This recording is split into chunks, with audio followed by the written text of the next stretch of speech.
This podcast was recorded on the land of the Gadigal People of the Eora Nation.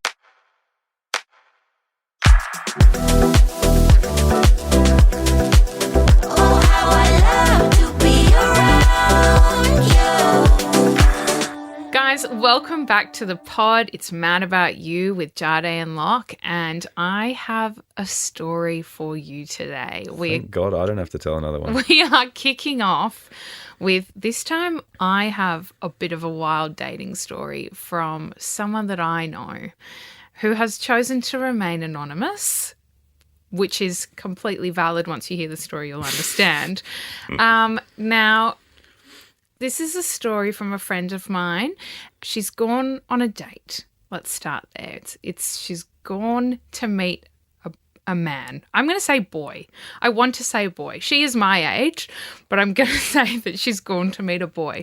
So It sounds like this could be illegal. No, do you want to maybe just clarify how old this guy was? No. As in, I think what you're meaning is behaviourally he was a boy, Okay. but trust me, guys, this is not a little boy. Yeah. Didn't realise it was coming across that way. Look, this is a man boy, a man child. Let's say that. better. Yeah. So, she's got the call up. What are you doing tonight? Do you want to come around? She hasn't got plans. She's gone, yeah, all right. Yeah, I'll come around. No worries. Bit of a drive. How long? I think it was about 40 minutes from where she lives. Had they ever hung out before? I actually don't know about that. That is a I think they had hung out. So she knows he's worth the drive, if you know what I mean. I don't know if she knew that, really. I think maybe it was just we're exploring the situation. We're seeing where it goes. Anyway, so she's rocked up at his place. And, he's chilling in the living room. She's walked in and, he's gone and put something on the telly. And she did tell me it was an animation style. This is not helping with how I opened the pod. You did say he was a boy and you're not really... It was a children's animation. One of those, like a Nemo or something. Something light, a light, fun watch. So, they're watching this movie. He's offered to make her a drink. And she said...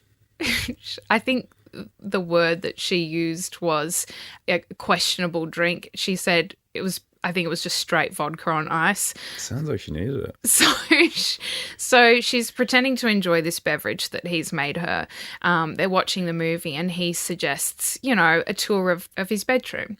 How do you lead to that? So, look, I don't know. From Nemo to bedroom is really perplexing to me. So, but anyway, she's gone, yeah, sure, no worries. So she knew what she was there for, the tour of the bedroom? As in she wasn't there for the film? I think she was just seeing where things were going at this point. That is a, roundabout way, sure, to describe So it.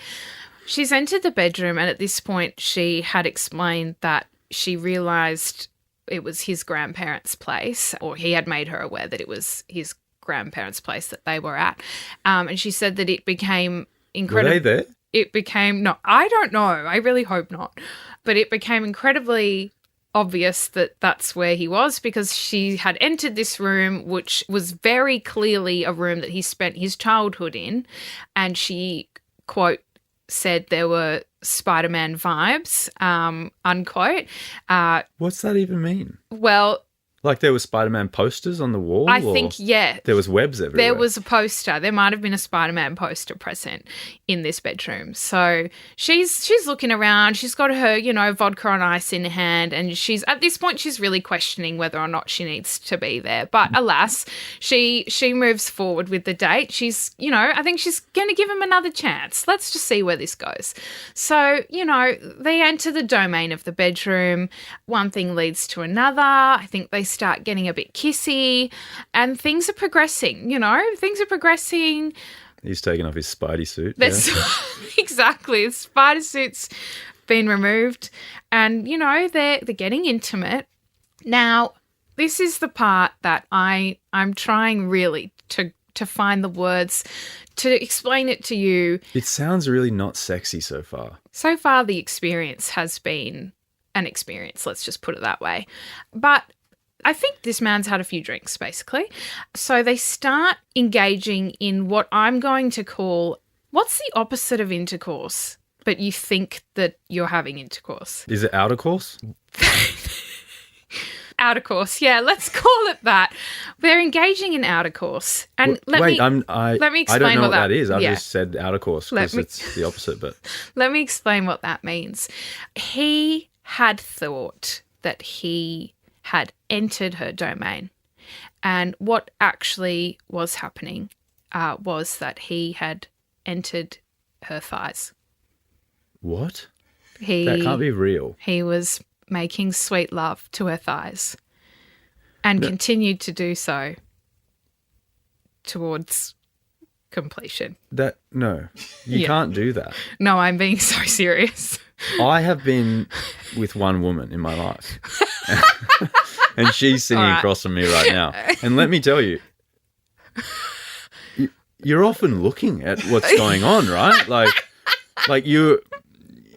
sometimes it can be a bit tricky to get, the worm in the hole. I think maybe his vision might have been a bit blurred. When you say he had a few drinks, was he like belted and couldn't stand up? No, he wasn't. And that's what's concerning is that he continued on through. So this guy was just straight pounding the thighs. The thighs, yeah. What was your friend doing? The way that she explained it was that she was going to say something and she tried to kind of reposition, but he repositioned back into the thighs. Maybe this was his thing. And she kind of went, you know what? I don't really care. So I'm just going to let this pan out because I'm clearly not gaining anything from this scenario, and I'm not going to. So was she secretly a bit into it? Absolutely not. And she said that once they had finished, she went to the bathroom and then she actually had called me and another girlfriend because we were hanging out that night and she knew that we were all hanging out together. I bet she was questioning her choices when saying no to that hangout. She gave us a buzz and said, I need you guys to give me the emergency call in about 5 minutes. In 5 minutes, please ring me, tell me you need me to leave, and I will be leaving immediately. So has this girl not heard of the emergency text? We got the call. She could just pretend that she got a text. Oh, look. You don't have to show him, like, here's evidence that I got a text. I got a text. We did a really good job. But here's the best part. She entered the room after she'd gone to the bathroom to make the call to us, and she re-entered the room, and he apparently had the nerve to ask her if she had finished. Yeah, she'd finished hanging out with him. Poor thing. Did she lie? Like, did she go, yeah, that was phenomenal, I can't wait to come back next Saturday? I think her response was something along the lines of, it was nice. That's what you want to hear. Yeah. So we love her for allowing us to share this story on the pod. But yeah, that's it. That's the story that I had. Surely she gave him another chance. I don't think there was a second date. But she doesn't even know. He could be mean in the sack, right? Like he could be best ever for her, but didn't get to unlock his potential. No, I don't think the vibes were there. The Spidey vibes were there, but that's all. Yeah, it sounds horrendous. Yeah. But, it's a good lead actually into the pod today. Which is? Well, I mean, maybe not a good lead, but it's a lead. But today we're going to talk about... That's why I asked, because I was wondering how you were going to spin that, because I feel like it's not a good lead in at all. Well, today we're going to talk about finding out we were pregnant and how... I'll tell you what I didn't do. I didn't put it between the thighs. But I think that her story is a great way to avoid pregnancy if you guys needed, a tip on how to avoid that. Yeah, it's another natural form of contraception. Use the thighs.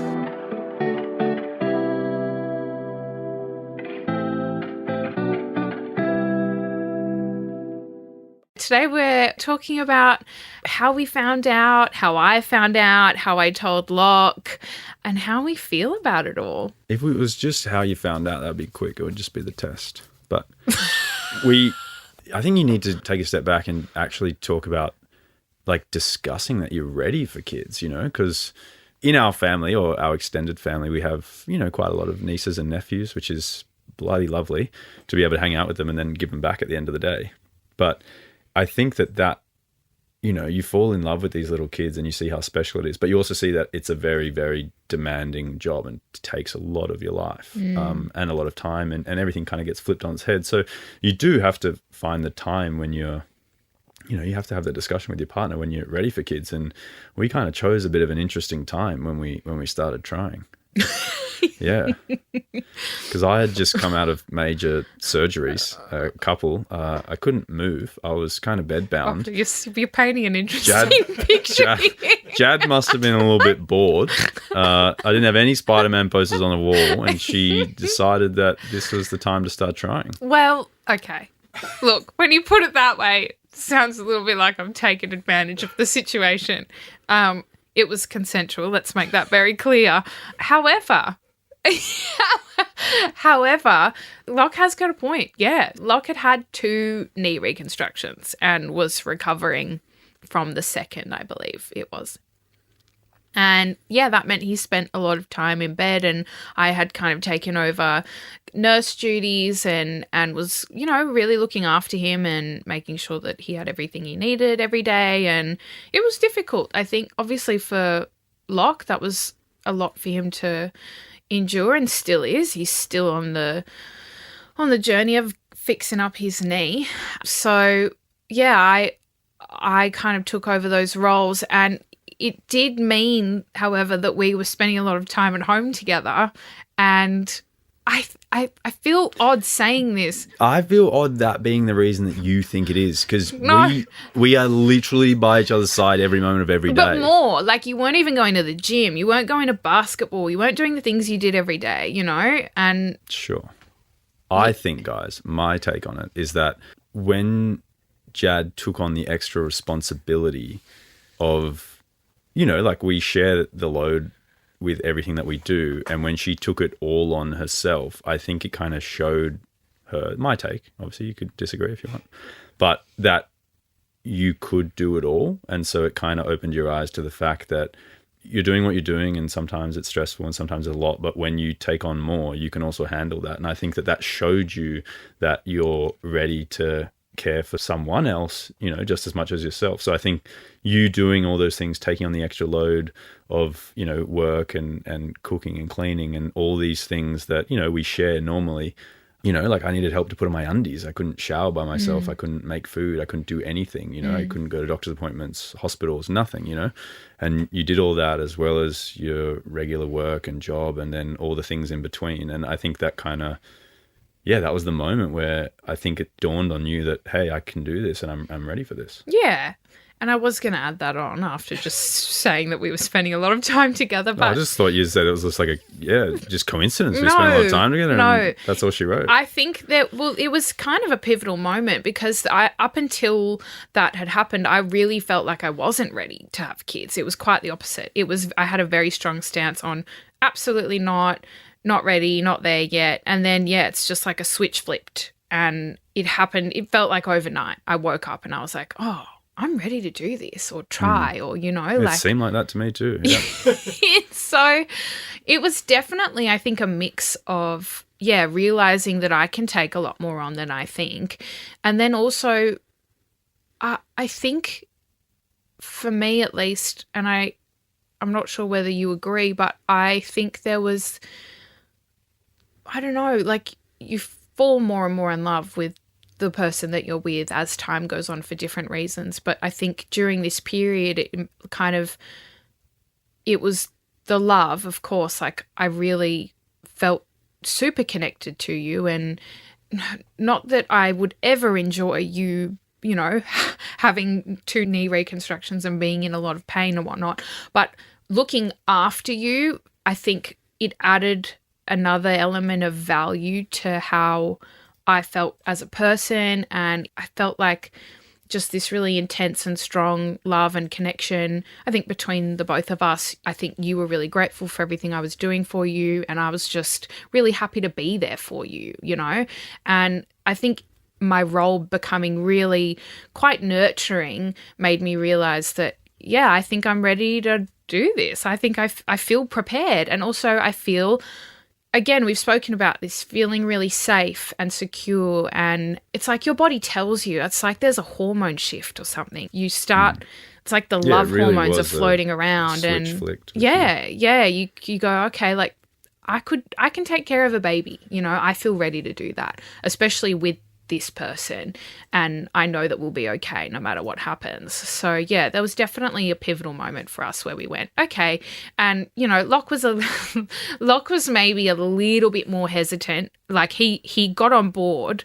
Got on board. He joined me on board basically, but it wasn't the moment that I was ready. So it was kind of like, he was like, look, I just want to get a bit better first. Jad was like, fine, I'll give you like 2-3 days. Take your time. Gave him a couple of weeks.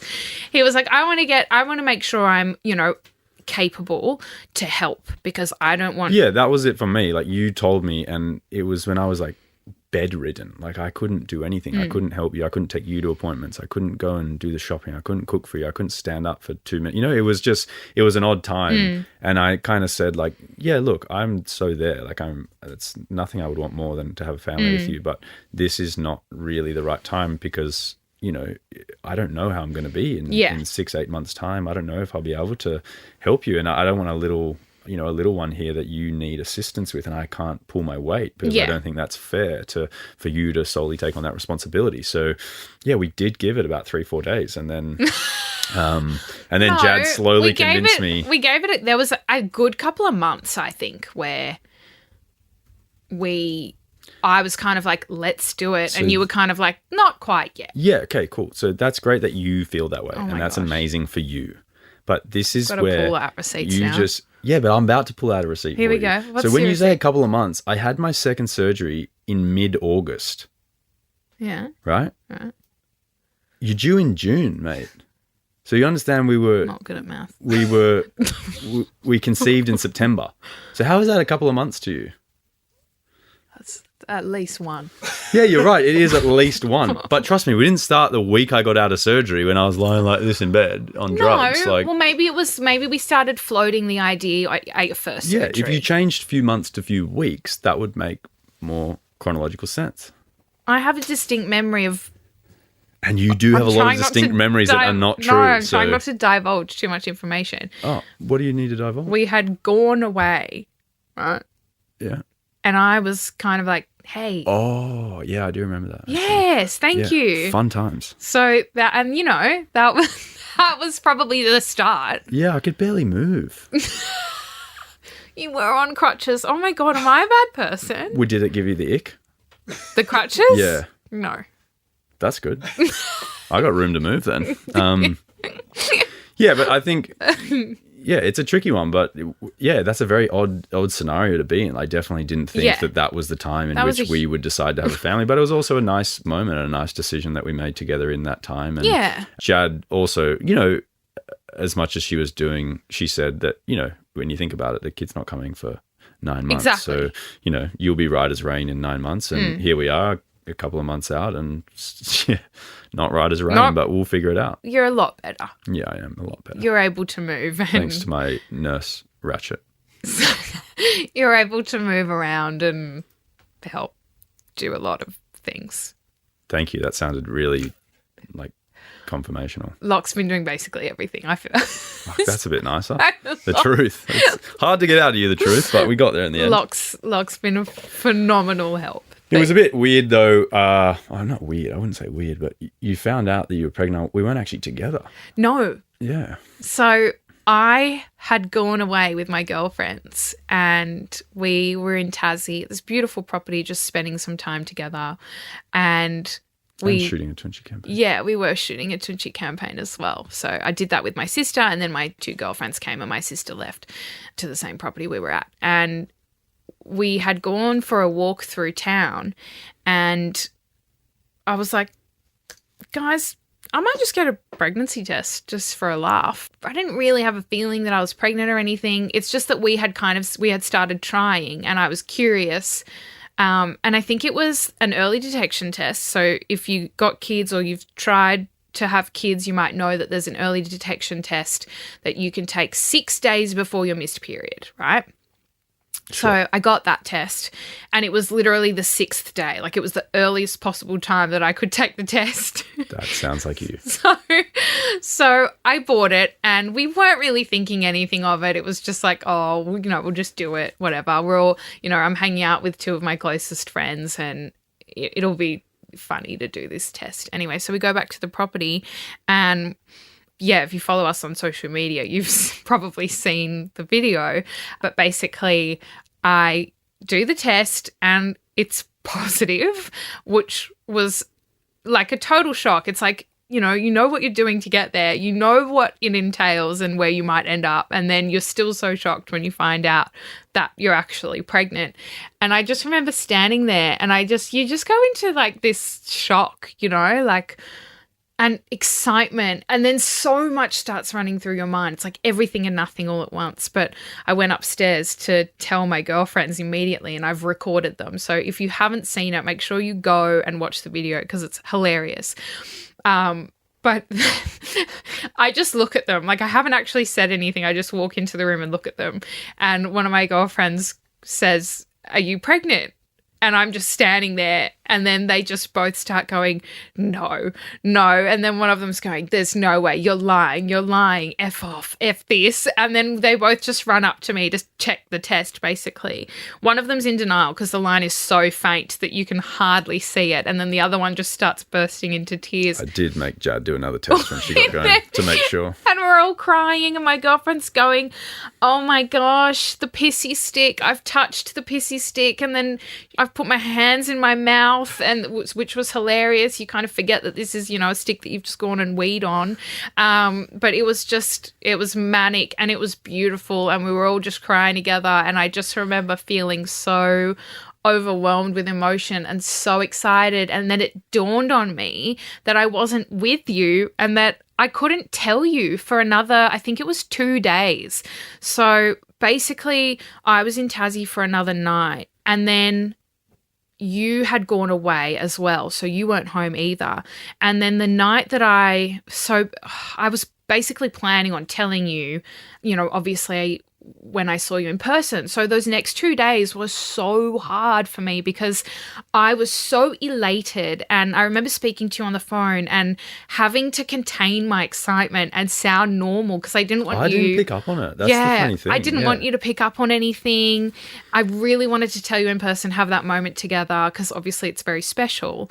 But I remember, just trying my hardest to hide how excited I was from you. And eventually came home, I'd bought a little onesie and a blanket in Tassie to kind of like show you to announce it. And basically the night I got home, Locke was supposed to be away still. So I'm on the phone to my mum and I'm just lying in bed, and I haven't told her either. I want to tell her in person. So she was overseas as well. She was overseas. It's like all my people were away. So I'm just sitting on this news, like, it's killing me. It's absolutely killing me.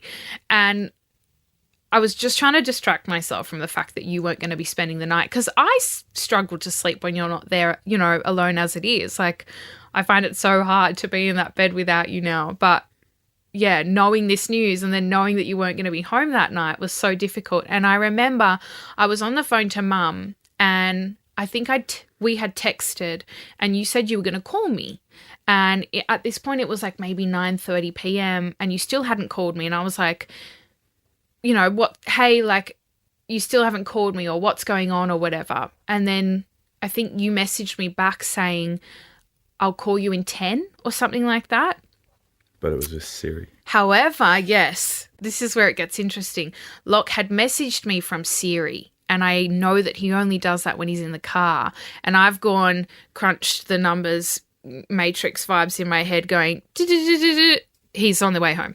Well, and I've that's gone, some quick math right there. I've gone, I reckon he's on the way home. He's about to surprise me. I just had this feeling because Locke does this all the time. It's a beautiful thing that he does. He just loves surprising me and doing beautiful things. And I don't know, I've just picked up on, sometimes there's this, I don't know, it's like a rhythm. I don't know how to explain it. Maybe intuition, where I just have a feeling that he's doing something or bringing something home or surprising me. I don't know.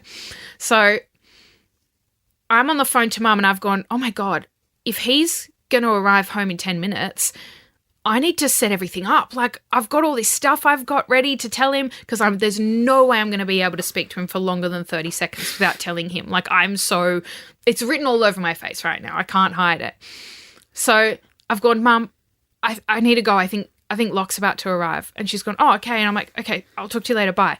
Hung up the phone, run downstairs, grab the little baby blanket, put it on the bed, grabbed the little onesie I bought, put it on the bed, found the tests that I'd tucked away somewhere, put it on the bed, everything's set up on the bed. I'm like, okay, I want to record his reaction. So I'm setting up my phone. I'm trying to lean it on this bag that I've propped on the bed. So I've set everything up. And then as I've just finished, I see the car pulling into the driveway. And at this point, there's just adrenaline pumping. And I'm like, oh my God, cool your jets, Jad, because he's going to know immediately if you're being this weird. So I'm trying to calm down, trying my best to calm down. And then I hear you walk inside and you know that I've seen you, I think. Is that correct? Like, did you see me through the window? I can't remember that specifically, but I just remember walking in and thinking this is a bit odd.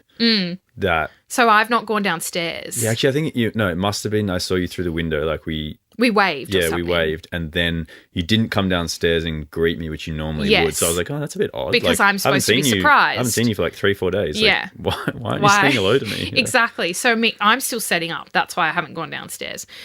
So then, as Locke's kind of putting his keys down, whatever, walking through the house, I then make my way downstairs, and I think I'm beaming at this point. Like, I must have... She's never kept a secret from me in her whole life, so...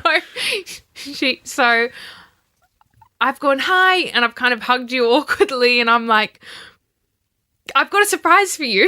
Like, I just didn't know how to open. I hadn't had time to prepare what to say, what to do. I think you said I got you something in Tassie. I got you something, yeah. I got you something in Tassie. And you were like, okay. And then, like, I kind of guided you upstairs, and I was trying to keep the conversation really minimal because I was like, anything I say or do here is... Could have said nothing. It's like 8 steps. But, like, we hadn't seen each other for days. It's like, oh, even if you said, how was it? I would have just looked so awkward and weird and said the wrong thing. So anyway... How was it? Pregnant.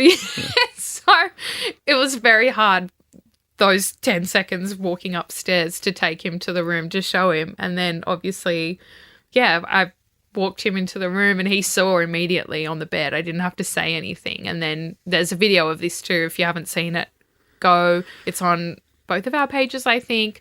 And we'll put a link in the show notes so you can find it. But Locke looks at the bed and then we both just burst into tears. And we just, you just can't say anything in that moment. And I think it was like a good 5 minutes before we actually said any words. Locke just looked at me as if to say, are you serious? Like, is this happening? Yeah. And then we just embraced and then cried. And then, the vid goes for a lot longer. I've cut it so that it's interesting, but there's like 10 minutes and then we eventually lay on the bed and start chatting and he's like, what, like how, when, and then we go through it and chat about everything. But yeah, it was, how do you top that? It won't be topped until baby arrives, but it was easily one of the most beautiful moments of our lives. And yeah, we were both very excited and it was beautiful. It was lovely. It was very special, but then also I think there's something in your mind switches like straight away, and you just feel differently about life. Yeah, your partner, life, things that matter. It's this very odd switch, and then as the weeks progress and it becomes more real, that all happens very quickly. But yeah, I think to say like being ready for pregnancy and children, like I still don't feel ready, if I'm being completely honest, and the kid's coming in 8 weeks, But I don't feel ready as in I'm not going to be able to do it, but I always thought that you would feel ready, like, and I know that you actually did feel that, which is fantastic, but as in I internally always felt I need to have my finances more in order. I need to be doing this more seriously. I should have done this already. Like you feel like you don't have all your ducks in a row enough to bring life into the world. And so it is scary, but at the same time, once it happens and it's strange. You just know that you would do anything for this little person, no matter what. And it's very special knowing that what you had growing up, a family, you're about to create that with the person you feel nearest and dearest to and closest to. And I think that is, it's indescribable. And I said to Jad when, she said, what are you most looking forward to? I said, the feeling of unconditional love, like it I don't, and I'm sure our parents have felt that, and when you used to ask them like questions about it, and they'd go, I can't describe to you, I can't explain it. And I think that that's going to be a beautiful thing to experience with your partner, feeling that way both about something that you can't put into words. So and even when you are ready, as ready as you can be, there's always question marks, because it's probably, and I was saying this last night actually to you, it's the most absolute thing, you can't take it back once you've made that decision. And it's a huge commitment, and it does come with a lot of question marks, but it's one of those things that you've kind of just got to wade through, I think. And, the one piece of advice we've heard from everyone is don't take any advice. I think that's everyone has their own journey and their own story and their own highs and lows, complications, good things. And I think that that's the nice part of the journey is you have this like anxious excitement of anticipation. And as, it grows inside Jad, like I almost like watch her become a mother already, she's so nurturing towards this thing, only wants to do the right things for it. And, the little things like feeling it move it's insane. The more you think about it, the harder it is to wrap your head around the concept of life and conception. So, let's not get into that. But, it's a crazy time, and we're about to embark on the hard part. This part has been very, very lucky for us. We've had a nice run. We had a few little potential scares at the start, which were a bit up in the air for us, but we got through them, and we're here now. And Jad's, luckily had a great run. She hasn't been that sick, a little bit lethargic and tired at times, and needing a few more naps, and, needing all her meals cooked for her, and hair played with every day and massaged. I've been treated like multiple times a day. I've been treated like a queen. Which it's are been odd lovely. needs. I haven't really heard them from, I didn't think they were that regular, but. But it's been a journey so far, and we're more than excited to continue with this chapter also, of our Jad's lives. kind of kicked her procrastination habit, because that nursery was ready by week 6. Oh, yeah. Yeah, so the kid is everything it's going to need till it's about 3. I can get things done when I put my mind to it. Yeah, let's try and filter that into other areas of life.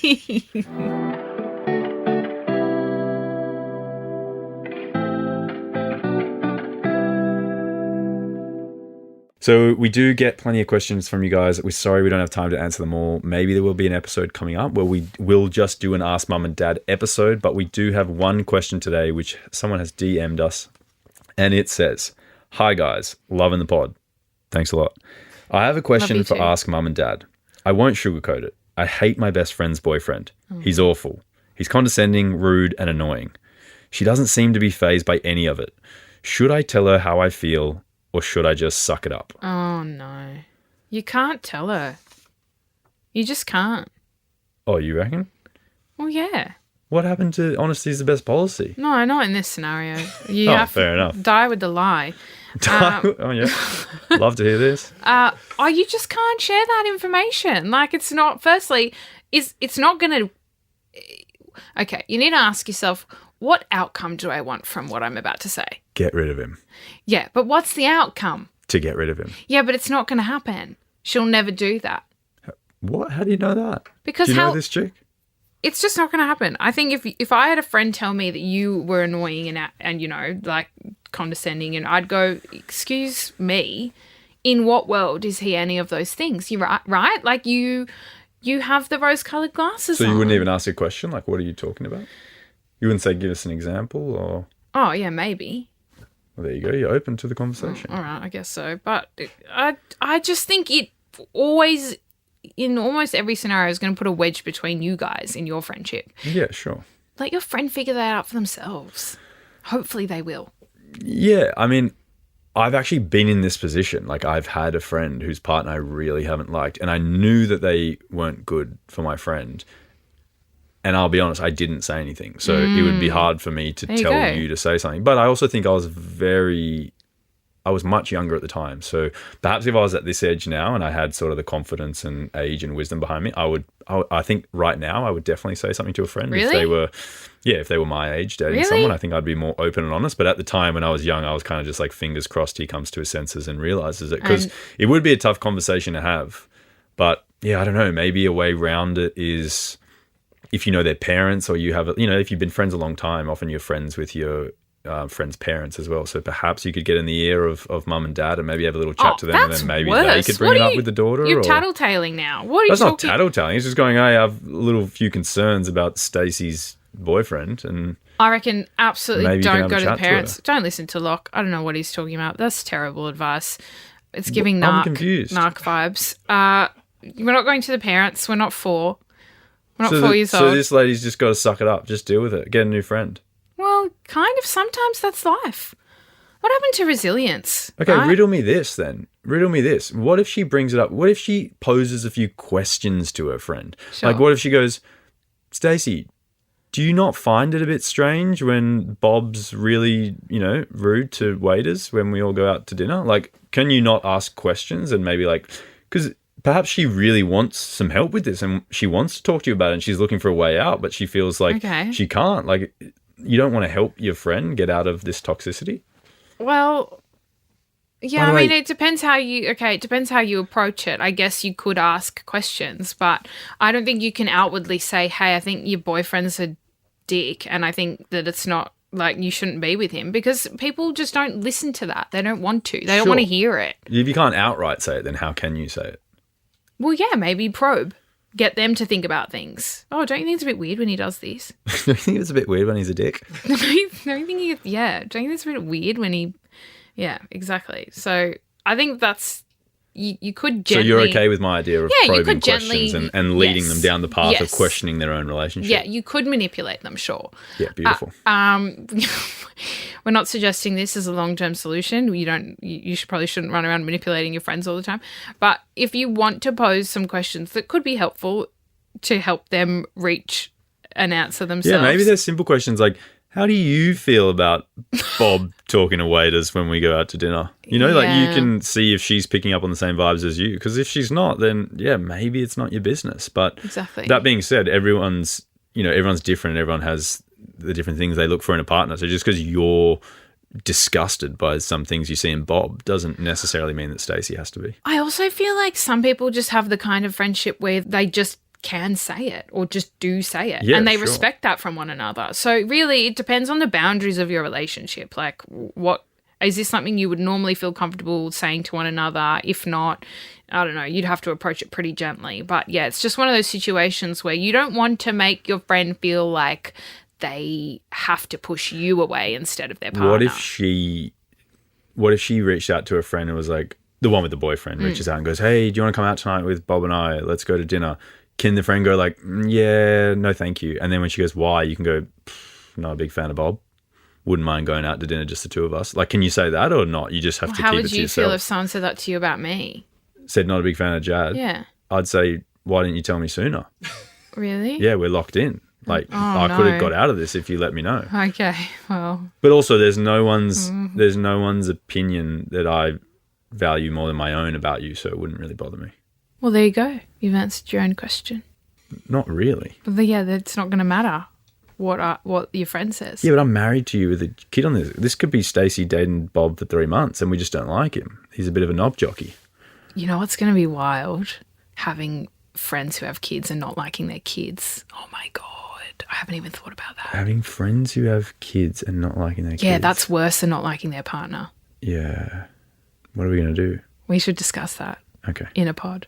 All right. Yeah. So with that one, I'm still kind of for maybe tattling on the parents.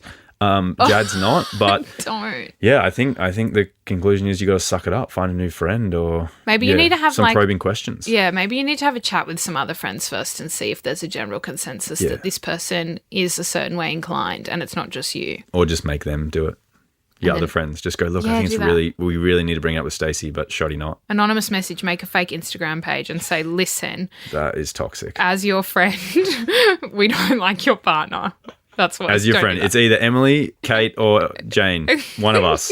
It could be someone else, but it's Yeah, fine. I feel like that was not a super helpful answer this week, but that's a bit of a tricky one. Yeah. So I feel for you, and let us know how you go, and if you find the courage to tell your friend, if you find the courage to tell the parents, or if you find the courage just to have the conversation with her and ask a few questions. But all the best with that one. Good luck and to you. Have fun hanging out with Bob. Guys, that's it for Mad About You. Another week done. Please, if you're enjoying the pod, it would mean a lot to us if you left us a review wherever you're watching, told a friend, told mum and dad to have a listen. It means a lot to us. Guys, if you have any questions of your own, you can always flick them through to us at madaboutyou@novapodcast.com.au. We would love to hear your stories or your questions. And thank you so much for listening. It's been an absolute pleasure. We will see you next week. See you guys.